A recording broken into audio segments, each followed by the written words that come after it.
situation in which right to food is violated, then in that circumstance, can right to food and the violation of the right to food be used as an argument to ameliorate the military situations?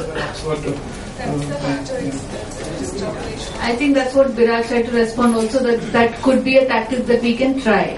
Technically you're right.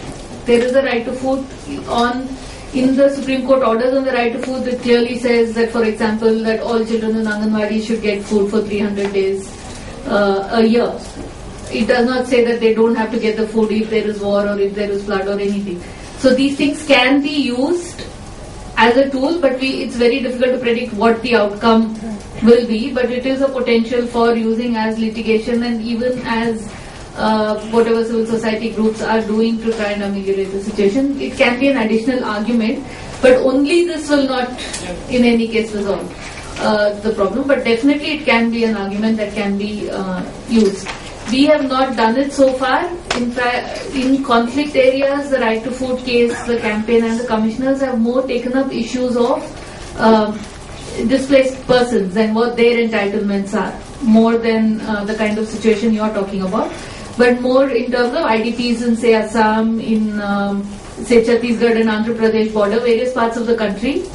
What we have been taking up is the issue of what happens to their entitlements, because the whole issue, it gets also linked to the whole issue of identity, because their citizenship is questioned. And for example, if it is people who are displaced from Chhattisgarh who are living in camps in Andhra Pradesh, then the government of Andhra Pradesh does not want to take any responsibility for them. They are not living in Chhattisgarh. So it is in such instances that the Commissioner's Office has intervened and the right to food case has intervened so far. But the kind of thing you are saying is also quite possible, and someone from the areas where these kind of blockades happen, take it up. I think it's definitely something that can be pursued in the high courts and even as part of the Supreme Court case here. Are there any more questions or anything in relation to what Biraj presented in the morning from the other countries, if you want to know more about the Indian experience?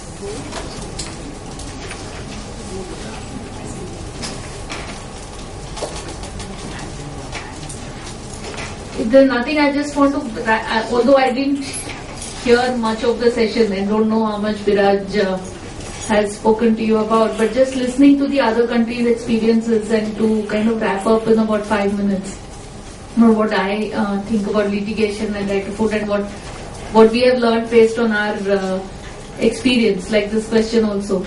There are a couple of things, like one is hearing from all of you what is quite clear and something that we knew even earlier is that there is a lot of similarity in the issues that we are talking about. And when we talk about right to food, it's linked to a whole lot of things. Like it came from you also, it's linked to livelihoods, it's linked to agriculture, productivity, it's linked to access to resources, land, water, forest, rivers. And there is only so much that can happen through litigation, and there is a lot that is also related to the kind of economic strategy that most of our countries are now adopting and the direction in which we are going. And that is the battle that we have been trying to fight in India as well. As far as the litigation has been concerned, we have been able to raise issues related to entitlements much more than these kind of structural issues of who has control over land or who has control over forests or what is the kind of economic strategy we take, minimum wages. These are not the kind of things that we have been able to gain from the Supreme Court, but what we have been able to gain is that there is a universal school meal program, that all children under 6 get some food, that below poverty line people get 35 kgs of grain every month. So there is a debate even within the civil society, within the campaigns in India, on whether this is of any use at all. Whether these kind of entitlements, where in the larger picture the poor are being taken away from their resources, where there is so much of oppression going on, there is displacement. These kind of schemes where your people are getting 1 meal a day or getting an old age pension of a very small amount, what role does it play in this larger picture? I think is a question for anyone working on right to food anywhere, and something that in the context of the law that we have been trying to grapple with in the last 3 or 4 years. And what we understand is that both are equally important, and it's really, and it is not either or. It's not that if you're having state schemes and if you're having entitlements, you do not address structural issues and you do not do the bigger question of, basically the question of equality. and increasing inequality has to be addressed. But we do understand that these kind of entitlement schemes are like a palliative. They are like giving you crocin when you have temperature but not finding out what the disease is. But it is important. I mean, you have to give the crocin to first save the patient before you get on to what's wrong with them. So it is a combination of these two, and how we don't lose sight of one while we are doing the other is one of the lessons we have learned in the last 3-4 years. The other also is that for each of these there are different strategies. So legislation might work more for certain kinds of things, whereas mass mobilization and public action might work much more for other kinds of things. And also that there is a link between the two. Something that Biraj said, that while we've had the court case for the last 12 years, we've had more than 50 orders, but not all orders have had the same impact.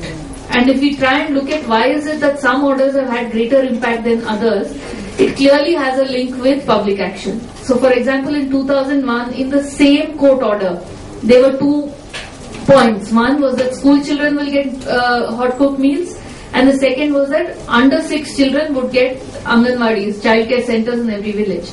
But by 2004, we had hot cooked meals across the country, and not an increase even by one Anganwadi center across the country. And if you look at why this happened, it clearly is because on school meals, there was media pressure, there was civil society pressure, there was pressure from below, parents were interested in school meals, and so they used the Supreme Court order as a tool, and it happened.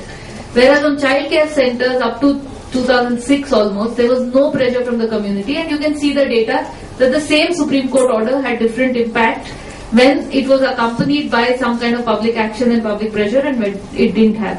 So I think one lesson also from our litigation is that of course that a lot can be achieved from a litigation, but also that it is a tool that it gives people who are mobilizing and the general population to get their rights. But just by getting the orders, we have not seen it being implemented anywhere. Even if you look at it regionally, areas where the orders are implemented are areas where there are local groups which are putting pressure on governments to see that they are implemented. So I think that is one big lesson for us.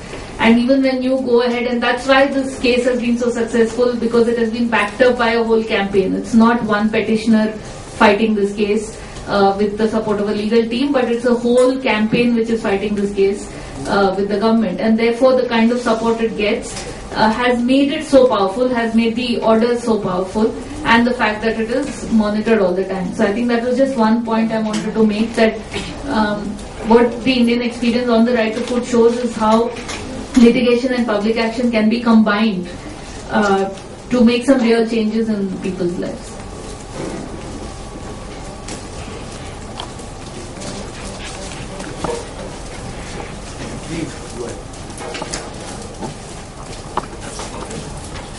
Regarding the right to food bill, I have a question. Is there any order from the Honorable Court regarding the cold storage godowns? That is vital instead of right to food.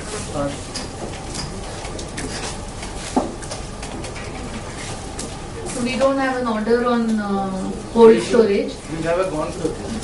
Yeah, we've not even gone to the court. One is cold storage is not so much of an issue, because right now our whole right to food debate is still around grains. And the issue of storage of grains has come up, but there is no specific order.